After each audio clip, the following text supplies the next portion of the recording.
Hello guys, मेरा नाम है आदित्य और आप देख रहे हैं एस फॉर स्टॉक्स।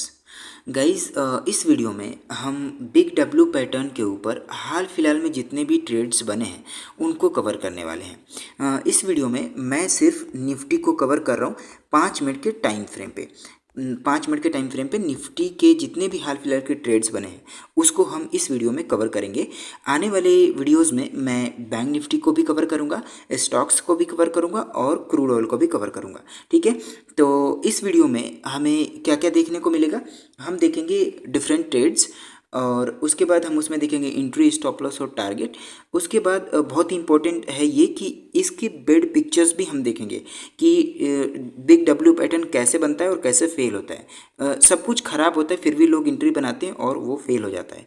उसके बाद और इम्पोर्टेंट जो पॉइंट है वो ये कि सब कुछ अच्छा था, ट्रेड में सब कुछ अच्छा था, एंट्री भी सही जगह पे लेनी थी, लिया भी गया और वो फेल हो गया। तो ये भी चीज़ हम देखेंगे। ये दोनों बहुत बहुत इंपॉर्टेंट पॉइंट्स हैं जिनको हम इस वीडियो में एंड तक देखेंगे। अब इस वीडियो को मैं 2 पार्ट में बनाऊंगा, पार्ट 1 और पार्ट 2, क्योंकि पार्ट 1 बनाऊं और एक ही में अगर पूरा कंप्लीट कर दूं तो वीडियो लंबी हो जाएगी, जो अच्छा नहीं लगेगा। तो 2 पार्ट में इसको हम कवर करेंगे, पार्ट 1 एंड पार्ट 2।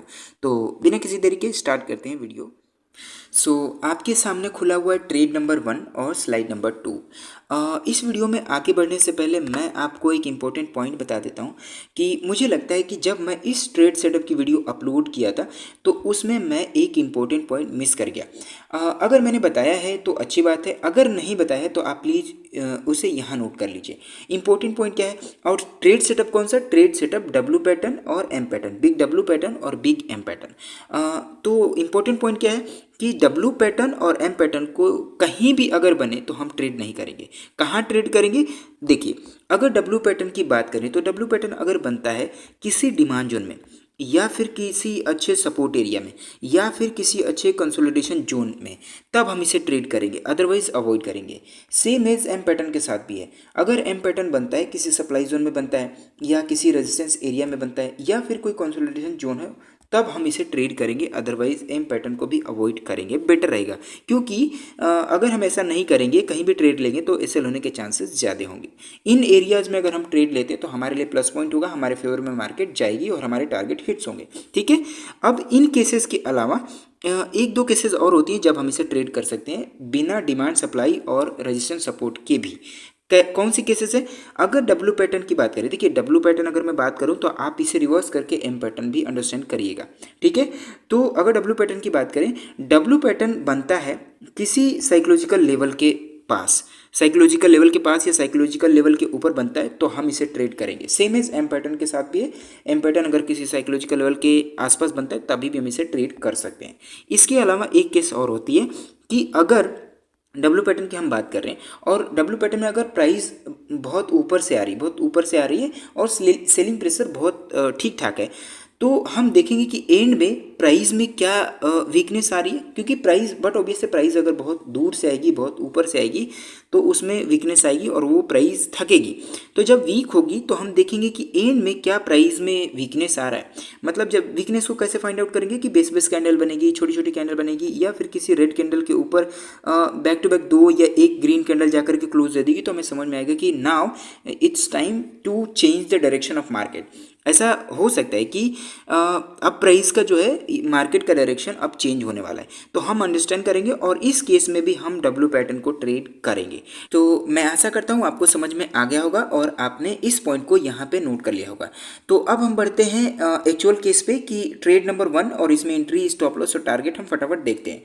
ठीक है, तो अब इसकी हम बात करें तो ये ट्रेड सेटअप बना था 6 मार्च को, रिसेंटली बना है और इसका जो ओरिजिन है वो यहाँ है। प्राइस ड्रॉप होती है और उसके बाद प्राइस ऊपर जाती है, 30% का बाउंस बैक। अब ये 30% क्या है, बाउंस बैक क्या है, रिट्रेसमेंट क्या है, सब कुछ आपको देखने के लिए मिलेगा उस वीडियो में। यहाँ पे मैं सिर्फ ट्रेड वीडियो शूट कर रहा हूँ तो मैं बिल्कुल डीप में नहीं समझाने वाला कि 30% क्या है, एंट्री, स्टॉप लॉस, टारगेट कहाँ पे है।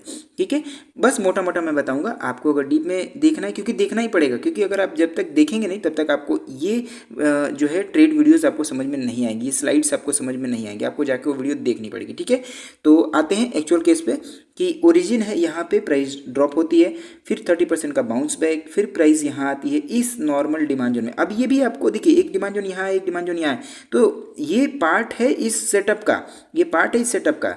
अब आपको जाकर के वो वीडियो देखनी पड़ेगी, ठीक है। तो जब प्राइस बाउंस बैक करने के बाद जब इस जोन में आती है तो हमें एंट्री देती है और इसके बाद यहाँ से टारगेट, ठीक है। अब इस यहाँ तो जिन्होंने टारगेट बुक कर लिया अच्छी बात है, अगर जिन्होंने होल्ड किया होगा तो यहाँ पे जस्ट उसके बाद एक और सेटअप बना है, वो है कप एंड हैंडल का।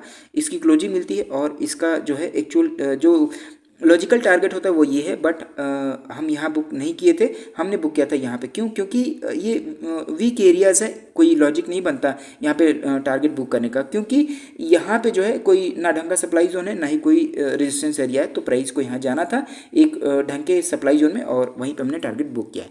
तो इस स्लाइड में आपको जो भी चीज़ें मैंने बताया, मैं आशा करता हूँ कि आपको समझ में आया होगा। तो अब बढ़ते हैं फटाफट अगली स्लाइड में और वहाँ पर देखते हैं एक नया चार्ट और एक नया ट्रेड, ठीक है। तो फटाफट बढ़ते हैं अगली स्लाइड में। आपके सामने खुला हुआ है ट्रेड नंबर 2 और स्लाइड नंबर 3। अब फटाफट मैं मार्क करके दिखाता हूँ कि हमारा जो सेटअप है बनना कहाँ से स्टार्ट हुआ है। तो इसका ओरिजिन यहाँ पे है, प्राइस ड्रॉप होती है और एक अच्छी सपोर्ट एरिया में आती है। अभी भी मैंने बताया था कि सपोर्ट एरिया, डिमांड जोन या फिर कोई सप्लाई जोन, रजिस्टेंस, ये सारी चीज़ें मैंने बताया था, वही चीज़ है। सपोर्ट एरिया में आती है, प्राइस में 30% का बाउंस बैक होता है, फिर प्राइस डाउन आती है और इस नॉर्मल डिमांड जोन में आती है और उसके बाद प्राइस हमारे टारगेट की तरफ मूव करना शुरू करती है। यहाँ पर थोड़ा सा रुकती है प्राइस, उसके बाद खटाक से हमें टारगेट देती है। अब यहाँ पे हमने टारगेट क्यों बुक किया, इसका जो है बहुत ही सटीक लॉजिक है। देखिए, लॉजिकली टारगेट, इस सेटअप का टारगेट यही होता है। मैंने उस वीडियो में बताया कि टारगेट कहाँ रखते हैं। टारगेट हम रखते हैं यहाँ पे, बट हमने बुक यहाँ क्यों किया? क्योंकि यहाँ पे बहुत ही अच्छी क्वालिटी का सप्लाई जोन है, बैरियर है, हमें हमेशा इसका वेट नहीं करना है। अगर बैरियर है इससे पहले तो हमें टारगेट बुक करके निकल जाना है। देखिए, इस स्क्रीनशॉट में आप देख रहे हैं कि टारगेट मिल गया है, तो ज़रूरी नहीं कि हर बार टारगेट मिलेगा, कई बार वहाँ तक पहुँचने के बाद एसएल भी आपको झेलना पड़ जाएगा। इसीलिए आप प्लीज़ इन चीज़ों का ध्यान दीजिए, डिसिप्लिन बना के रखिए कि अगर कोई रुकावट आती है तो आप वहाँ पे निकलने की क्षमता रखिए, ठीक है। अगर आपका 1:2 कंप्लीट हो गया है और अगर 1:2 सजेशन में नहीं आ रहा है तो आप ऐसे ट्रेड को अवॉइड भी कर सकते हैं, ठीक है। तो अब बढ़ते हैं हम अगले स्लाइड में। देखिए, एसएल तो है वहीं पे, मैंने यहाँ पे लिखा हुआ है, एंट्री यहाँ पे है, टारगेट यहाँ पे है, मैंने सारी चीज़ें बता दी। होप आपको ये स्लाइड समझ में आई होगी। तो अब बढ़ते हैं फटाफट अगली स्लाइड में और वहाँ पे देखते हैं एक नया ट्रेड। आपके सामने खुला हुआ है ट्रेड नंबर 3 और स्लाइड नंबर 4। इस स्लाइड को हम लास्ट स्लाइड रखते हैं क्योंकि वीडियो लंबी हो जाएगी। तो यहाँ तक हम पार्ट नंबर 1 में रखेंगे और बाकी की स्लाइडों को हम देखेंगे पार्ट नंबर 2 में, ठीक है। तो अब मैं फटाफट मार्क करके दिखाता हूँ कि हमारे सेटअप का ओरिजिन कहाँ था। सबसे पहले मैं आपको बता दूँ कि सेटअप बना है 29 फरवरी को और जो ओरिजिन है वो है यहाँ पे। प्राइस ड्रॉप होती है और इस सपोर्ट एरिया में आती है, उसके बाद 30% का बाउंस बैक, फिर प्राइस यहाँ आती है। अब यहाँ पे मैंने लिखा नहीं है, देखिए एंट्री कहाँ लेना होता है। एंट्री का जो कंडीशन है वो ये कि कोई डिमांड जोन बना तब, कोई सपोर्ट एरिया है तब, या कोई कंसोलिडेशन जोन है तब। कहाँ पे? ये वाला कंसोलिडेशन जोन यहाँ पे, मतलब जब हमें एंट्री लेना है तब। जो मैंने अभी अभी पिछले स्लाइड में बताया वो अलग है, डिमांड, सप्लाई और कंसोलिडेशन जोन, एम के लिए, डब्ल्यू के लिए अलग अलग, वो अलग है। लेकिन यहाँ पे भी अब ये स्ट्रॉन्ग नहीं चाहिए, देखिए ये स्ट्रॉन्ग चाहिए, ये चाहिए स्ट्रॉन्ग, लेकिन ये एंट्री के लिए नॉर्मल भी चलेगा। तो आप जाकर के वो वीडियो देखेंगे तो आपको प्रॉपर समझ में आएगा, ठीक है। तो अगर हम बात करें सेटअप की, तो सेटअप बनना यहाँ से स्टार्ट होता है, प्राइस में फॉल आता है, फिर उसके बाद 30% का बाउंस बैक, उसके बाद एंट्री यहाँ मिलती है, उसके बाद टारगेट डन। अब यहाँ पे एक इंपॉर्टेंट पॉइंट है, वो ये कि अगर आप, लास्ट स्लाइड में मैंने क्या बोला था कि हर बार जरूरी नहीं कि टारगेट मिलेगा, लॉजिकल टारगेट ये था, वहाँ पे मिला है, ठीक है, मिल गया है, लेकिन कितनी देर बाद मिला आप ये देखिए। कई लोगों की साइकोलॉजी इंपैक्ट होगी और बोलेंगे कि भैया यहाँ तक गया था प्राइस, अब यहाँ आ गया, अब निकल जाते हैं। कुछ लोग यहाँ निकल जाएंगे, कुछ लोग यहाँ निकल जाएंगे, उसके बाद टारगेट मिला है या फिर नहीं भी मिलता है, ऐसे हो जाता। तो आप अपने रास्ते में जब रुकावट आती है तो आप एक्सेप्ट करिए कि हाँ, अगर आपको इनफ मिल गया तो आप प्लीज़ मार्केट से एग्जिट हो जाइए, क्योंकि उसके बाद हो सकता है कि आपको टारगेट ना मिले। देखिए क्यों हम यहाँ पे एग्जिट हुए, क्योंकि यहाँ पे एक अच्छी क्वालिटी का सप्लाई जोन है। लास्ट स्लाइड में मैंने यही बताया था कि अगर कोई रुकावट आती है तो आपको एग्जिट होना पड़ेगा, ठीक है। तो ये था ओवरऑल, मैंने 3 ट्रेड यहाँ पे कवर किए हैं। आगे वाले स्लाइडों में हम देखेंगे और भी ट्रेड्स और कुछ बैड पिक्चर्स भी देखेंगे, कोई अच्छे पिक्चर्स भी देखेंगे। देखेंगे इस ट्रेड सेटअप से रिलेटेड। तो आप बने रहें इस एस पर स्टॉक के साथ। और आज के लिए बस इतना ही रखेंगे। अगर आपको वीडियो समझ में आती है, आपने वीडियो से कुछ सीखा, तो आप प्लीज़ वीडियो को लाइक कर सकते हैं, चैनल सब्सक्राइब कर सकते हैं फ्यूचर के लिए। सो आज के लिए बस इतना रखते हैं, मिलते हैं एक नई वीडियो में एक नए एनालिसिस के साथ। तब तक के लिए दीजिए इजाज़त। जय हिंद।